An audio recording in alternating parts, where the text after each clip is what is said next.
ಆದರೆ ನನ್ನ ಒಂದು ಬಹಳ ಸಂತೋಷ, ಎಲ್ಲರೂ ಕೂಡ ಬಂದು ರಾಜ್ಯದ ಹಿತಕ್ಕೆ ಅವರು ಕೈ ಜೋಡಿಸಿದ್ದಾರೆ.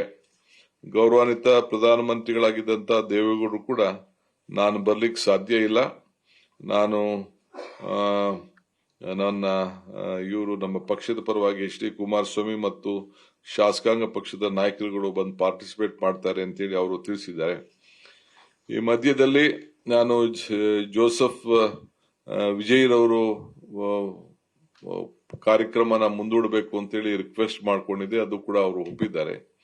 ಬೆಳಗ್ಗೆ ಬಿಜೆಪಿ ಅಧ್ಯಕ್ಷರು ಕೂಡ ಅವ್ರಿಗೊಂದು ಪತ್ರ ಬರೆದಿದ್ದಾರೆ, ಅವರು ಕೆಲವು ಅನೇಕ ವಿಚಾರಗಳನ್ನ ಕೊಟ್ಟಿದ್ದಾರೆ. ನಾನು ಅದಕ್ಕೆ ಕಾಮೆಂಟ್ ಮಾಡಕ್ ಹೋಗಲ್ಲ, ಅವರು ಏನ್ ಬೇಕಾದ್ರೂ ಅವರ ಅನುಭವದಲ್ಲಿ ಅವರು ಕೆಲವರು ಮಾತಾಡಿದ್ದಾರೆ.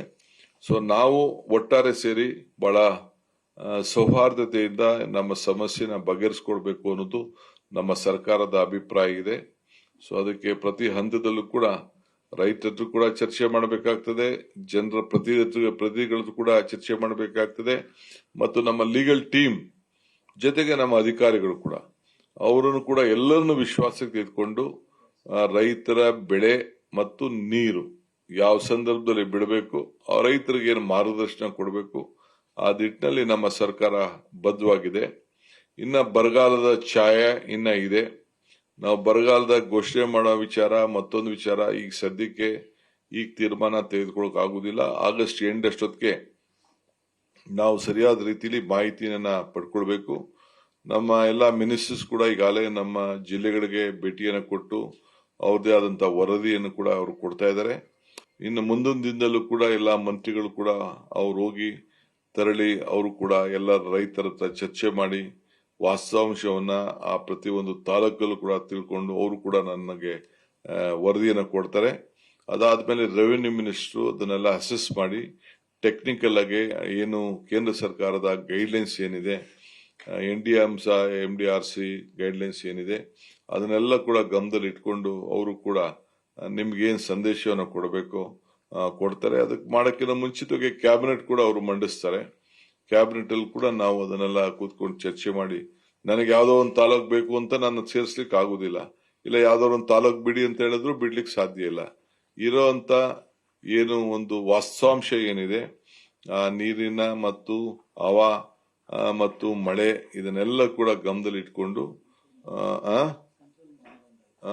ಅದನ್ನೇ ಹೇಳಿದೆ, ಸೆಂಟ್ರಲ್ ಒಂದು ಏನೊಂದು ಗೈಡ್ಲೈನ್ಸ್ ಇದೆ, ಮಾನದಂಡ ಏನಿದೆ ಅದರ ಮೇಲೆನೆ ನಮ್ಮ ರೆವಿನ್ಯೂ ಮಿನಿಸ್ಟ್ರು ತೀರ್ಮಾನ ಮಾಡಬೇಕಾಗ್ತದೆ.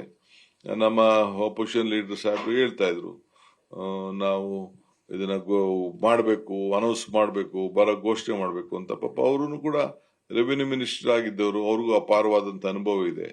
ರಾಜಕೀಯವಾಗಿ ಮಾತಾಡ್ತಾರೆ, ನಾನು ಅದನ್ನ ತಲೆ ಕೆಡಿಸ್ಕೊಳ್ಳೋದು ಬೇಡ, ಅವ್ರಿಗೂ ಅನುಭವ ಇದೆ. ಸೊ ನಮ್ಮ ರೆವಿನ್ಯೂ ಮಿನಿಸ್ಟರ್ ಕೂಡ ಇದ್ರ ಬಗ್ಗೆ ವ್ಯಾಪಕವಾಗಿ ಚರ್ಚೆ ಮಾಡಿ ಗೈಡ್ಲೈನ್ಸ್ ಎಲ್ಲ ನೋಡಿ ಆಮೇಲೆ ಫೀಲ್ಡ್ ರಿಪೋರ್ಟ್ ನ ತರಿಸ್ಕೊಂಡು ಅಧಿಕಾರಿಗಳ ಜೊತೆಯಲ್ಲಿ ನಮ್ಮ ಮಂತ್ರಿಗಳ ಹತ್ರ ಕೂಡ ತರಿಸ್ಕೊಂಡು ಅವ್ರು ಏನ್ ಘೋಷಣೆ ಮಾಡಬೇಕು ಆ ಟೈಮಲ್ಲಿ ನಾವು ಮಾಡ್ತೀವಿ. ಇನ್ನ ಬೇರೆ ನಮ್ಮ ಪೊಲಿಟಿಕಲ್ ಪಾರ್ಟಿ ಲೀಡರ್ಸ್, ಬೇರೆ ಲೀಡರ್ಸ್ ಕೂಡ ಯಾರು ಏನಾದ್ರು ಅಭಿಪ್ರಾಯ ತಿಳಿಸೋದಾದ್ರೆ ವಿ ಆರ್ ಮೋಸ್ಟ್ ವೆಲ್ಕಮ್. ನಮ್ಮ ರೆವಿನ್ಯೂ ಮಿನಿಸ್ಟರ್ಗೆ, ಡೆಪ್ಟಿ CMಗೆ ತಿಳಿಸ್ಲಿ. ಆಮೇಲೆ ನಮ್ಮ ತೀರ್ಮಾನ ಏನ್ ಮಾಡಬೇಕು, ಯಾವ ರೀತಿ ನಮ್ಮ ರೈತರನ್ನ ಕಾಪಾಡಬೇಕು, ಏನ್ ಮಾರ್ಗದರ್ಶನ ಕೊಡಬೇಕು ಆ ಕೆಲಸವನ್ನ ನಾವು ಮಾಡ್ತೇವೆ. ಸೊ ಈಗ ಅಪೀಲ್ ಮಾಡುವಂತ ವಿಚಾರ ಏನಿದೆ, ಸುಪ್ರೀಂ ಕೋರ್ಟ್ಗೆ ವಿಚಾರ ಏನಿದೆ, ಪರಿಸ್ಥಿತಿ ತಾವೇ ಇದನ್ನ ಆಲೋಚನೆ ಮಾಡ್ತಾ ಇದ್ದೀರಿ, ತಮ್ಗೆ ಗೊತ್ತಾಗ್ತಾ ಇದೆ. ಅದನ್ನು ಕೂಡ ನಾವು ಲೀಗಲ್ ಟೀಮ್ ನ ಗಮನದಲ್ಲಿ ಇಟ್ಕೊಂಡು ಅವರ ಚರ್ಚೆ ಮಾಡಿ ಕೆಲವು ಡಿಸಿಷನ್ಸ್ಗೆ ನಾವು ಬರ್ತೇವೆ. ನ್ಯೂಸ್ ಫಸ್ಟ್, ನಿರ್ಭೀತಿಯಿಂದ ನಿಮ್ಮ ಪರವಾಗಿ.